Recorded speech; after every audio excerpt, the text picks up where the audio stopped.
Hello, Willow class, and today it is Monday the 4th of May. Can you believe it that we're in May already?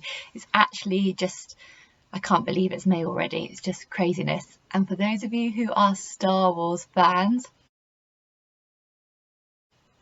May the 4th be with you.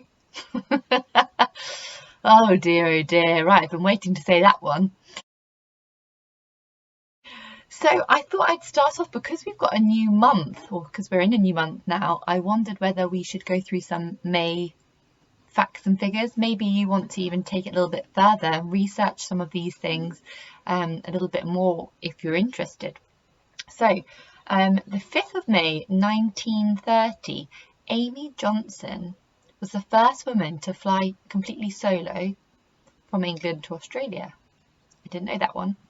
The 8th of May 1945 was a special day. I wonder if any of you know why we still celebrate it now. Something called VE Day. So that was the Victory in Europe Day. The 10th of May 1994, Nelson Mandela became President of South Africa. The 12th of May 1820, Florence Nightingale was born.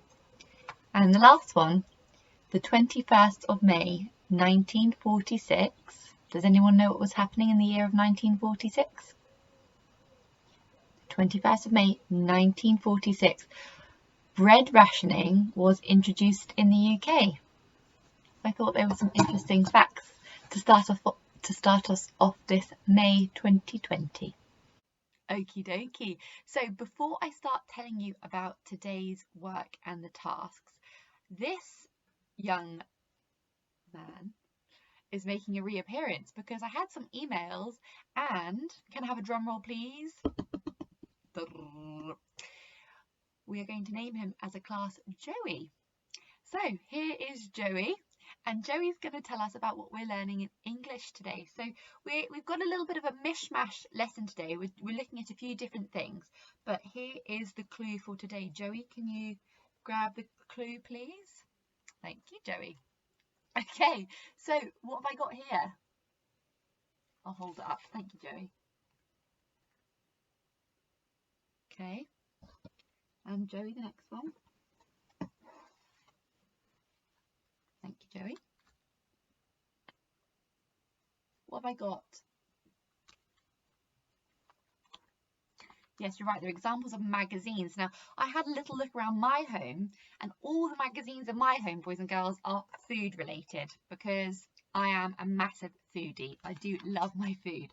So I've just got lots and lots of magazines to do with lots of yummy baking and things. So we are going to be looking at magazines today and what their features are, especially thinking about their front cover and how do they attract people to buying them, because ultimately people want to buy these. Well, actually, it's interesting because my Waitrose ones here are free. I wonder why they are free. Why do you think Waitrose make a free magazine? Why might they do that? How does it benefit them to make a free magazine? And then this one, my BBC Good Food, I have to pay for a subscription for this one. So what are they doing in here that's making me spend my hard-earned cash to buy their magazine?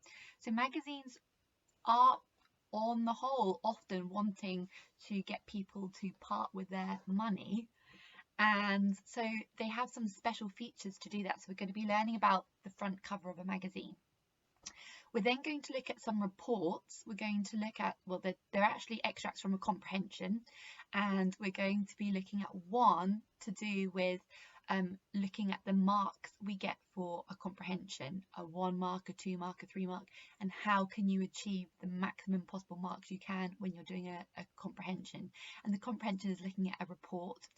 Maybe it would be found in a magazine. And the third task you're going to be doing again is another comprehension report, but this time the report is focused on helping you find the difference between fact and opinion, okie dokie, which often you can find in magazines. So without further ado, I will get on to actually showing you the daily task sheets.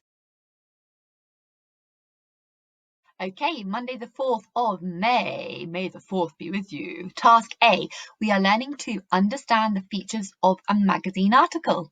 So we're looking at the magazine features. Let's warm up together. What do you know about magazines? How is a magazine similar or the same, similar features to a book? What's similar? Magazine and a book. And how is a magazine different to a book? Okay, that's the first thing I want you to think about. Again, you could just be thinking about these or saying it orally to someone in your family. You don't necessarily have to write it down, but if you want to, you can. And the last question, how is a magazine similar to a poster? And how is a magazine different to a poster? Okay, that's to get our brains warmed up. So our main task, I want you to have a little look at these front covers of magazines. These are some child-friendly magazines. We've got the Beano and the National Geographic. Maybe some of you subscribe to the National Geographic. I know we've got a copy in school, but I don't have one at home, unfortunately, to show you. Anyway, what things do you notice about the magazine front covers? What things can you pick out that is special to a magazine front cover? And then the question, what makes it a magazine and not a newspaper or not a storybook? What makes it a magazine? Then what you're going to do is you're going to have a little look at this magazine front cover, and it gives you little labels as to what you see on the front. So as you can see a price, you can see a tagline, the date. We've got some different images. These are called the secondary images, but this one behind is what you call the main or the master image or the central image. Okie dokie. Cover lines, these are the stories that you're going to be able to read about in the magazine. So that tells you some information there. If you keep going down to the next page, you've got the terms here of what you can see often on the front of a magazine cover. And then you've got their definitions here. I'd like you to match them up, please, boys and girls. Please use a ruler. We want some neat work here. It'll be really, really hard to decipher what you've matched up together if you just draw squiggly lines. Try and use a ruler to make it really precise. And then if you are going to take it further today, I've got a magazine here. Have a little think. Who would read this magazine? Who is it for? Okay, and then can you actually label the different features that you've learned about today? Where is the main image? Where are the storylines? Where's the price? Can you find the different aspects of a magazine article? Okie dokie, so that's your first task. Can you think about the magazine front cover and what is special about it, and how do you know it's a magazine from just looking at it? Okay, so for task B, we are learning to improve our technique when answering questions. Now, Mrs. Davies has actually already told me that you've looked at this before in class, I think in January or maybe just the beginning of March. So you've actually already had discussions with your classmates about this. So thinking about 3-mark questions, we're going to review it again together today. So we're going to be looking at something called the giant butterfly report. Let's warm up together. Tell me, what makes the best 3-mark answers? And can you remember Mrs. Davies' top tips? If you can't, then I've screenshotted. This is actually from screenshot. Anyway, I've screenshot. I think it must be screenshot. I need to look that up now, boys and girls. Anyway, this is from a presentation, a PowerPoint presentation that Mrs. Davies actually showed you in class. So it says here, 3-mark answers. What makes the best 3-mark answers? Can you remember Mrs. Davies' top tips? So remember, if you have 3 bullet points, you need to give facts and evidence. Make sure that you are actually answering the question that's being asked, and check that your answers are not the same. So make sure you're not repeating the same information. You need a different fact or a different piece of evidence. Okay. So main task today, I would like you to read the giant butterfly report, and I want you to answer the questions. And please notice the red little section where it says how many marks for the question, because that's going to really help you think about how much information you need to give.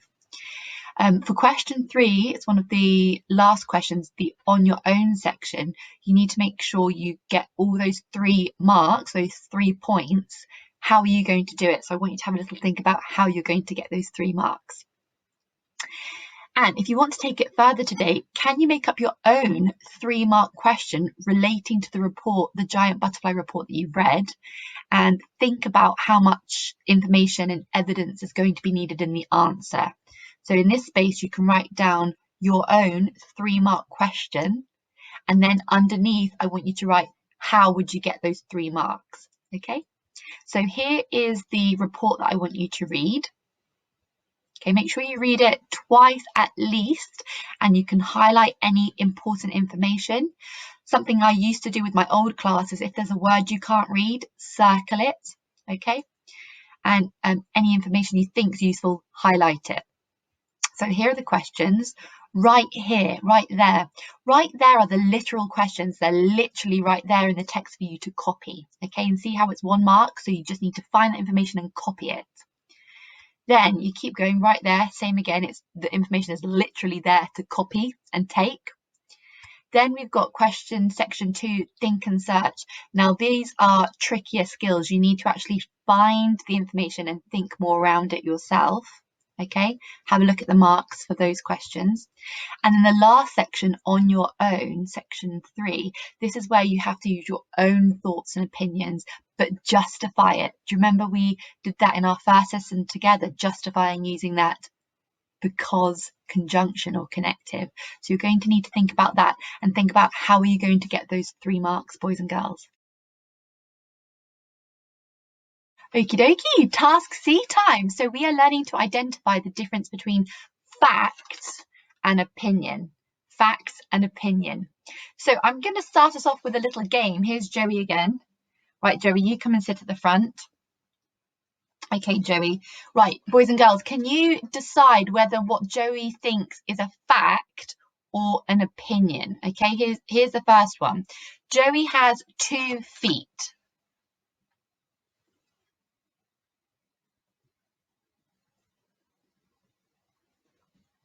Fact or opinion? What do you think? Next one. Joey hates the taste of rough bark.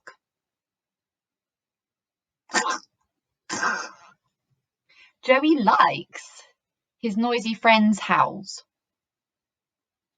Joey is a red-haired ape. Can you work out which ones are facts and which ones are opinions? Thank you, Joey. Righty-ho, so we're thinking about facts and opinions. So let's warm up. Why do you think a magazine is likely to have examples of writing and writing that are facts and writing that are opinions? Why do you think you might see both kinds of writing in a magazine article? You might see some facts, you might see opinions. Why is that likely in a magazine article? Have a think about that one. Why not? Do you think it is likely to have facts and opinions, or do you think, no, it's mostly going to have facts or mostly going to have opinions? Have a little think about that. And if you can't remember what a fact or opinion is, then I've put it here on the side to read and remind yourself.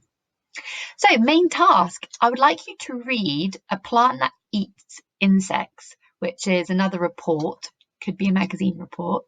And I want you to answer the questions to help you learn the difference between facts and opinions. Okie dokie. And then if you want to take it further today, maybe you could think about creating your own magazine front cover, or even your own magazine. That would be really cool to see. And I've given a suggestion of making a magazine cover or article to do with your experiences learning at home, or maybe you could do it on your favorite hobby. I'll leave it up to you to decide, but that would be really, really fun to see you creating your own magazines. I've said remember to include a heading, pictures and captions explaining the pictures, bright colours, and a mixture of facts and opinions. And there's a little example of a magazine article so you can see what one looks like if you haven't seen one before. So if you scroll down, here's your main task. So make sure you read all of it.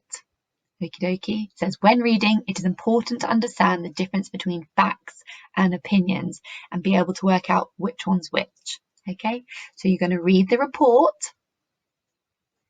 and then you've got some questions, and you're learning about the skill of telling if something is a fact or an opinion. Okie dokie. So you're going to read through the questions. You've got a page and a half of questions. There you go. Alrighty, and that is task C for today, done. I hope you have enjoyed learning about magazines and learning about facts and opinions and thinking about those 3-mark questions and how you can get the most points possible. I will see you tomorrow. We're going to be doing some art tomorrow. Okie dokie. Have a lovely day. See you tomorrow. Bye.